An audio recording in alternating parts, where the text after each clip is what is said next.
આગળનો પ્રશ્ન છે, પુષ્ટિ માર્ગીય મોક્ષ શું છે અને એ બીજા મોક્ષ એટલે આપણે મર્યાદા માર્ગમાં મોક્ષ કે છે એનાથી કેવી રીતે અલગ છે? બે પ્રકારના મોક્ષની આપણે ત્યાં ચર્ચા છે, એક મર્યાદા માર્ગી મોક્ષ અને બીજો પુષ્ટિ માર્ગી મોક્ષ. મર્યાદા માર્ગી મોક્ષ એને શાસ્ત્રોમાં કહ્યો છે કે જેમ જન્મ મરણના ચક્કરમાં મનુષ્ય 84 લાખ યોનિમાં ફરતો હોય છે અને જેવા કર્મો કરે અને કર્મો કર્યા બાદ એ ભોગ યોનિમાં આવે છે. તે 83,99,999 યોનિઓ ભોગ યોનિઓ છે. અને ભોગ યોનિ એટલે ભોગવવાની યોનિ નહીં, પણ જે કર્મો કર્યા એને ભોગવવાની યોનિ. એટલે કે મનુષ્ય દેહમાં જે કર્મો કર્યા એને સમાપ્ત કરવા માટે જીવે 83,99,999 યોનિઓમાંથી પસાર થવું પડે છે અને પછી પાછું મનુષ્ય યોનિમાં આવે છે. અને મર્યાદા માર્ગી શાસ્ત્રો એમ કહે છે કે માણસનું પરમ ગોલ, પરમ લક્ષ્ય એના જીવનનું એ મુક્તિ છે. અને મુક્તિ શું છે? આ 84 લાખ યોનિના ફેરામાંથી છૂટી જવું, એટલે કે ભગવાનમાં ભળી જવું. જીવ તણખલા રૂપે, જેમ એક તણખો અગ્નિમાંથી ઉડે અને એ તણખો પાછો અગ્નિમાં સોર્સમાં સમાઈ જાય, એટલે જ્યાંથી આવ્યો હતો ત્યાં મૂળ એ આનંદ રૂપ પરમાત્મા, એ શાંતિ રૂપ પરમાત્મામાં ફરી આ જીવાત્મા પોતાની ઈચ્છાઓ, કામનાઓ, કર્મો, ઇન્દ્રિયોની લાલસાઓ આ બધાથી મુક્ત થઈ પોતાના સ્વ સ્વરૂપમાં સ્થિત થાય. એટલે કે ભગમમય વાંશો જીવલોકે જીવભૂત, એ જે ભગવાનનો અંશ જીવાત્મામાં છે અને અહમ બ્રહ્માસ્મિની ઉપાસના દ્વારા કે જે પરમાત્માનું સૂક્ષ્મ જે અંશ સ્વરૂપ એની અંદર છે એનું ચિંતન કરતા કરતા કરતા કીટ ભ્રમર ન્યાય એ ભ્રમર રૂપ કીટક ભ્રમર બની જાય છે. એમ અહમ બ્રહ્માસ્મિની ઉપાસના દ્વારા એ બ્રહ્મત્વનું જ્ઞાન જીવને થાય ત્યારે એ જન્મ મરણના ચક્કરમાં સર્વ કર્મો એના જ્ઞાનાગ્નિમાં સમાપ્ત થઈ જાય છે. ભગવદ્ ગીતામાં ભગવાન સમજાવે છે. અને એ પરમ જ્ઞાન શું છે કે હું બ્રહ્મ છું. જે પોતે આ દેહના પડ ખુલી જાય, દેહાધ્યાસ સમાપ્ત થઈ જાય અને આત્મભાવમાં સ્થિત થઈ જાય ત્યારે આત્માના ધર્મો એના જીવન પર હાવી થઈ જતા હોય છે. અને આત્માનો ધર્મ એ આનંદ છે, શાંતિ છે, પરમાત્મા રૂપ છે. અને બ્રહ્મ રૂપ થઈ અને બ્રહ્મમાં ભળી જવું અને ફરી જન્મ મરણના ચક્કરમાં નહીં આવવું, એ મર્યાદા માર્ગી મોક્ષ છે. પણ મહાપ્રભુજી અને ભગવદી જનો અથવા ભક્તિ માર્ગી સર્વ આચાર્યો આ સાધારણ મોક્ષને તુચ્છ ગણે છે. શું કરું શ્રીજી હું સાયુજ્ય પામી, એકતામાં તમો ન રહો સ્વામી, મારે દાસપણામાં રહે ખામી, વ્રજવાલુ રે વૈકુંઠ નહીં આવું. દયારામભાઈ કહે છે કે શું કરું શ્રીજી હું સાયા મોક્ષ પામીને શું કરું? કારણ કે જ્યાં ભગવાનમાં ભળી જવાનું છે, પેંડો પોતે થઈ જવાનો હોય એના કરતા પેંડો ચાખવાનો હોય એનો આનંદ વધારે આવે. એટલે પુષ્ટિ માર્ગમાં મોક્ષ પુરુષાર્થ એને કહ્યો છે. મહાપ્રભુ ચારે પુરુષાર્થને સમજાવતા આજ્ઞા કરે છે કે પુષ્ટિ માર્ગે હરિર્દાસ્યમ ધર્મ, અર્થો હરિરેવહી, કામો હરિર્દિદૃક્ષૈવ, મોક્ષ કૃષ્ણસ્ય ચેત ધ્રુવમ. અહીંયા ધર્મ કયો? કે પ્રભુની દાસતા એ ધર્મ. અર્થ શું? તો કે પ્રભુ પોતે જ અર્થરૂપ છે. કામ શું? કે પ્રભુને જોવાની ઈચ્છા, પ્રભુને સ્પર્શવાની ઈચ્છા, એ જ વૈષ્ણવનું કામ છે. અને મોક્ષ શું છે? કે મોક્ષ કૃષ્ણસ્ય ચેત ધ્રુવમ, ઠાકોરજીના ચરણોમાં ચિત્ત લાગી જવું, ભગવત સેવામાં નિરોધ સિદ્ધ થઈ જવો, એ જ પુષ્ટિ માર્ગી જીવનો મોક્ષ છે. એટલે કે સેવા કરતા કરતા કરતા પોતાના દાસપણાનું ભાન અને ત્યારબાદ પોતાના લીલામાં રહેલા એ વ્રજભક્ત સ્વરૂપનું ભાન આ જ્યારે જીવને થાય ત્યારે ફલાત્મક સેવા બની જાય. જેને આપણે નિરોધ કહીએ છીએ, યા મહાપ્રભુજી આજ્ઞા માનસીની જેમ આજ્ઞા કરે છે કે માનસી સા પરામતા ચેતસ્ત પ્રવણમ સેવા, ચિત્ત પ્રભુમાં પરોવાય માનસી સિદ્ધિ થઈ જાય. અને એ માનસીની સિદ્ધિ, નિરોધની સિદ્ધિ, એ પરમ પ્રેમ, આસક્તિ, વ્યસનની સિદ્ધિ થઈ જાય અને ચિત્ત પ્રભુમાં રહી અને પ્રભુનો એ પરમ આનંદ રૂપ રસ અને એનો આસ્વાદ કર્યા કરે અને ભગવદ રસનો આસ્વાદ કરતા રહેવું, એ જ પુષ્ટિ માર્ગી મોક્ષ છે. અને એટલા માટે આપણે છૂટી નથી જવું, આ જન્મ મરણના ચક્કરમાંથી મુક્ત નથી થઈ જવું, ફરી ફરીને આવવું છે. પણ વૈષ્ણવના કુળમાં જન્મ લેવો છે, જેના ઘરમાં સેવા બિરાજતી હોય એને ત્યાં જન્મ લઈને આવવું છે. અને આ દેહને આપણે તો કહેવું છે કે આ જ દેહ અને આ જ ઇન્દ્રિયથી આ જ જન્મમાં આપણે ભગવત સ્વાનુભાવ કરીને જવું, એ જ પુષ્ટિ માર્ગીય વૈષ્ણવનો મોક્ષ છે. એટલે મર્યા પછી ઠાકોરજી મળશે એવી આશામાં વૈષ્ણવ નથી રહેતો. વૈષ્ણવ તો હટ કરીને બેઠો છે, મારે તો આ જ દેહથી આ જ જન્મમાં મારે પ્રભુનો અનુભવ કરવો છે. અને જે દિવસે આનંદમય રસમય પ્રભુનો અનુભવ થાય ત્યારે આ જીવ પોતે રસમય બની જતો હોય છે. એ ભગવદ લીલામાં વ્રજભક્તનું સ્વરૂપ એનું સિદ્ધ થઈ જતું હોય છે.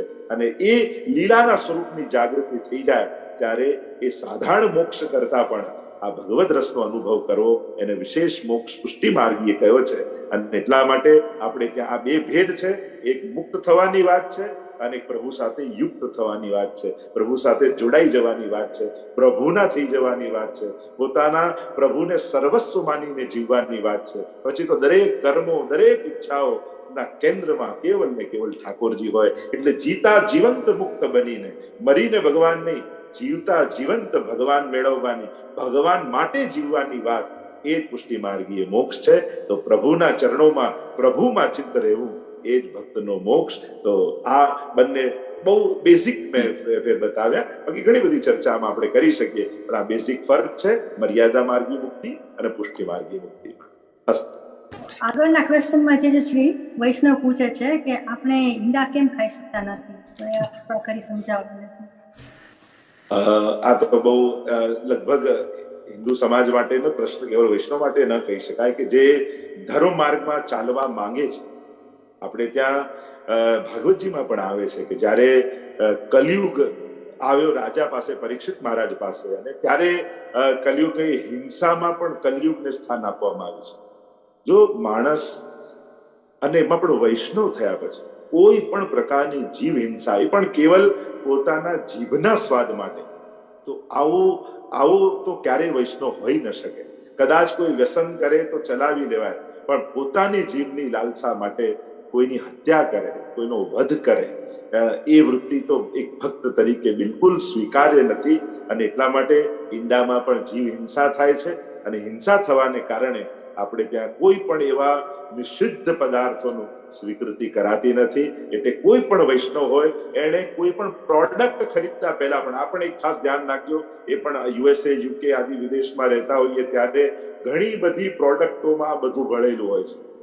ઇન્ડિયામાં તો હવે થોડા વર્ષોથી સારું છે કે ગ્રીન અને રેડ જુદા જુદા સિમ્બોલો સ્ટાર્ટ થઈ ગયા, લોકોને ખ્યાલ આવે છે. નહીં તો ઘણી બધી વસ્તુઓમાં આ નોન વેજીટેરિયન વસ્તુઓ ભળેલી હોય છે અને લોકોને ખ્યાલ પણ નથી હોતો કે આમાં એ વસ્તુ છે, અને લોકો અજાણતામાં એનું ગ્રહણ કરી લે છે. એટલે હું તો ખાસ એ પણ અમિતભાઈને કહીશ કે ઇસ્કોન દ્વારા ઘણીવાર એવી પ્રોડક્ટોની ચાર્ટ બનાવવામાં આવતી હોય છે કે જેમાં પ્યોર વેજીટેરિયન વસ્તુઓ જ હોય અને નોન વેજીટેરિયન મિશ્રિત હોય, તો એનું પણ એક ચાર્ટ ઘણી જગ્યાએથી મળતા હોય છે. એવું પણ લોકોને શેર કરવું જોઈએ, જેથી લોકોને ખ્યાલ આવે કે અજાણતા પણ કોઈ અભક્ષ પદાર્થો પ્રવેશ નથી કરી રહ્યો. એક વસ્તુ યાદ રાખો, તમારું શરીર મૃતદેહોની ચિતા ન બનાવતા, તમારા શરીરને યજ્ઞ કુંડ બનાવો. કોઈ મળદાઓ ખાઈને તમારું શરીર, તમારી જાત એ ચિતા અને સ્મશાન ઘાટ બની જાય છે. પણ જ્યારે યજ્ઞની જેમ આહુતિ કરો છો અન્નની, ત્યારે આપણે ત્યાં તો પચામી અન્નમ ચતુર્વિધમ, ભગવાન પોતે કહે છે કે હું એ અગ્નિ રૂપે બિરાજમાન છું. અહમ વૈશ્વાનરો ભૂત્વા પ્રાણી નામ દેહમાશ્રિત, હું ત્યાં છું અને એ જઠરાગ્નિ દ્વારા એને પચાવું છું. અને આપણે ત્યાં તો આપણી જાતને યજ્ઞ કુંડ બનાવવાની છે, સ્મશાન ઘાટ નથી બનાવવાનો, ચિતા નથી બનાવવાની. આ મરેલા જીવોને મોઢામાં નાખી ક્યાંક આપણી જાતને આપણે સ્મશાન ઘાટ અને ચિતા બનાવી રહ્યા છીએ લોકોની. આપણે તો યજ્ઞ કુંડ બનાવો પોતાની જાતને. પ્રાચીન સમયમાં જ્યારે માનવ આદિકાળમાં હતો અને ત્યારે એ સંજોગોમાં રહેતો, ત્યારે તો એ નિર્વસ્ત્ર રહેતો, કેવી જાતથી રહેતો. પણ જેમ જેમ ઉત્ક્રાંતિ એ કેવલ શરીરની નથી, વિચારોની પણ છે. વિજ્ઞાન કેવલ શરીરને માને છે, અધ્યાત્મ જગત એ વિચારોની પણ ઉત્ક્રાંતિને સ્વીકારે છે. કે આજથી 50,000 વર્ષ પહેલા રહેલો માનવી, 5 લાખ વર્ષ પહેલા રહેલો માનવી અને આજનો માનવી, જ્યારે આટલી બધી સુંદર વસ્તુઓ, કોઈને માર્યા વગર આપણું જીવન ચલાવી શકાય એવી સુવિધાઓ આજે છે, તોય આજના કાળમાં, કારણ કે આપણે જો કોઈ આતંકવાદી 10 માણસને મારી દે તો આપણે આમ બહુ હુવાપો કરી દી, 10 માણસ મરી ગયા. પણ એ જ માણસો રોજ કેટલાને મારતા હોય છે, ખાલી આકાર જ જુદો હોય છે, હિંસા તો હોય છે. જ્યાર સુધી હિંસા આકાર ઉપર આધાર રાખશો અને એના પરથી ભેદ ગણશો, ત્યાં સુધી હિંસા મુક્ત સમાજ નહીં થાય. કારણ કે જો તમારા ઘરમાં, તમારા રસોડામાં રોજ તમારા પેટ ભરવામાં જો તમે કોઈ ને કોઈ હિંસાને સપોર્ટ કરો છો, તો તમે પછી આતંકવાદીઓને પણ ટોકવા માટે યા રોકવા માટે યા નિંદા કરવાનો અધિકાર એક ક્ષણે ગુમાવી બેસો છો, કારણ તમે હિંસાને સપોર્ટ કરો છો અને હિંસાને પ્રેરો છો. ખાલી આકાર જુદા છે. કોઈ મરઘાનો આકાર હોય, કોઈ માણસનો આકાર હોય, કોઈ બકરાનો આકાર હોય, કોઈ માણસનો આકાર હોય, ખાલી આકાર ભેદ જ છે. શાસ્ત્ર તો એમ કહે છે કે એ જીવાત્મા અને એ જ દુઃખ તો એને પણ થાય છે. તો કોઈને આટલું મોટું દુઃખ આપી બે મિનિટ યા 5 મિનિટ જીભને સંતોષ આપવાનો કોઈ લોજિક બનતો નથી, કારણ કે એ ખાવા માત્રથી કેવી જીવ હિંસાને આપણે પ્રેરિત કરી રહ્યા છે. અને એટલા માટે આપણે જ વિચારવું. પ્રકૃતિ એ માણસને ઉત્ક્રાંતિ કરતા કરતા કદાચ વિજ્ઞાન ઉત્ક્રાંતિવાદ માનો, કદાચ ધર્મ તો આપણે હિન્દુ ધર્મમાં તો માનતા નથી, પણ વિજ્ઞાનનો માનો તો પૂંછડું જતું રહ્યું, કોઈ એમ કહેતા દાંત લાંબા હતા એ જતું રહ્યું. એટલે કે માણસ હવે કોઈ પશુને ન ખાય એવી સુવિધાઓ મોઢામાંથી પણ જતી રહી. અને તમે બેઝિક વેજીટેરિયન અને નોન વેજીટેરિયનનો આખા પ્રાણી જગતમાં તમે જો તારણ કાઢો ને, તો જે માંસાહારી જીવો હશે ને, પશુઓમાં પણ તમે જો, એ જીભથી પાણી પીતા હશે, અને જે શાકાહારી હશે હોઠથી પાણી પીતા હશે. તમે ડિફરન્સ જોજો. જ્યારે આ બધા પ્રાણીઓમાં પણ તમે જોશો ને, જે માંસાહારી પ્રાણીઓ છે એ બધા જીભથી પાણી પીશે, તળાવમાં તમે પીતા એને જુઓ, અને જે શાકાહારી છે હોઠથી પીતા હશે. જે માણસ હોઠથી જલ પીએ છે, એટલે કે કુદરતી રૂપે પણ એ શાકાહારી રહે એવી સર્જન ભગવાને કરી દીધું છે. કદાચ પૂર્વકાળમાં આ બધા હશે, પણ હવે આપણે સમજીએ છીએ, જાણીએ છીએ. અને મોટી વાત, જ્યારે આધ્યાત્મિક માર્ગમાં આગળ નીકળવું છે ત્યારે તો એ વસ્તુ બિલકુલ એક ભક્ત માટે તો સ્વીકૃત ન જ હોય કે એના થકી હિંસા. આપણે ત્યાં તો વાર્તા પ્રસંગમાં તમે જુઓ ને, ગુસાઈજી ચમાર વૈષ્ણવ હતો અને ચામડાનું કામ કરતો હતો. ગુસાઈજી પાસે આવ્યો અને કહ્યું કે મારે સેવક થવું છે. અને ત્યારે ગુસાઈજીએ કહ્યું કે એક જ શરત તને બ્રહ્મસંબંધ આપું, તું જીવ હિંસા નહીં કરે.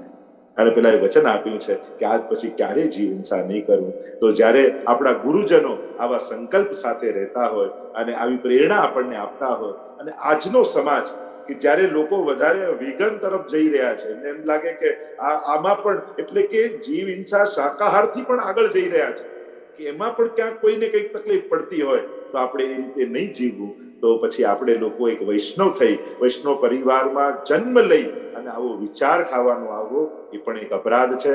બને તો જેને ભક્તિ માર્ગમાં આગળ વધવું છે, ધર્મના માર્ગમાં આગળ, અને એક આદર્શ માનવી, ધર્મને પણ આપણે કદાચ અત્યારે ન ચર્ચા કરી, પણ એક સારા માણસ બનવું છે, તો એને કોઈ પણ પ્રકારની હિંસાને સપોર્ટ નહીં કરવો અને એને પ્રેરિત નહીં કરવા યા એને સાથ નહીં આપવો જોઈએ. ઉલટાનું એનાથી લોકો કેમ મુક્ત થાય. હિંસક વૃત્તિ જ્યાં સુધી છે, આપણે ભલે અત્યારે પ્રાણી પશુઓને કહીએ, પણ એક વૃત્તિ તો હિંસક છે. એ વૃત્તિમાંથી સમાજને મુક્ત કરવાની જરૂર છે, તો જ આવતી સદી શાંતિ સમાજને મળશે.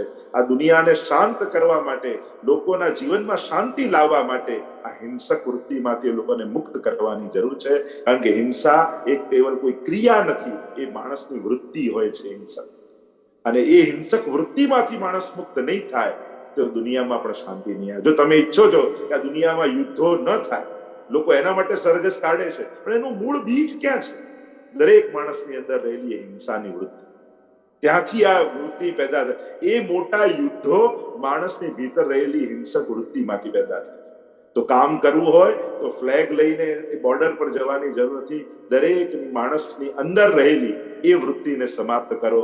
અને વૃત્તિને સમાપ્ત કરવા માટે સત્સંગ, કથા, મંદિર અને વૈષ્ણવ સંઘની એકેડેમી જેવા સ્થાનો બનશે, તો સમાજમાં આવા પવિત્ર વિચારો ફેલાશે અને તો જ જગતમાં કંઈક સારું કરી શકે. એટલે આ મંદિરો બાંધવે તો ઈટ ચૂના પથ્થરની દિવાલ નથી, એકેડેમી બાંધવી કોઈ મકાન નથી. આ સમાજમાં એક વિચારધારાનું નિર્માણ કરવું એના કેન્દ્રો છે, એક ચેતનાનું નિર્માણ કરવું એના કેન્દ્રો છે. જ્યારે આની મહત્તા તમે સમજશો કે આની ઇમ્પેક્ટ સમાજમાં શું જશે, આની અસર સમાજ પર શું પડશે, ત્યારે તમને એમની મહત્તા સમજાશે કે આ બધા સ્થાનો બાંધવા આજની સદીમાં કેમ જરૂરી છે. કારણ કે વિશ્વ શાંતિ માટે ઈચ્છા રાખતો માણસ જો માનવના મનની શાંતિ માટેની કોશિશ નહીં કરે તો ક્યારે પણ વિશ્વની શાંતિ માટે સફળ નથી થવાનું. અસ્તુ.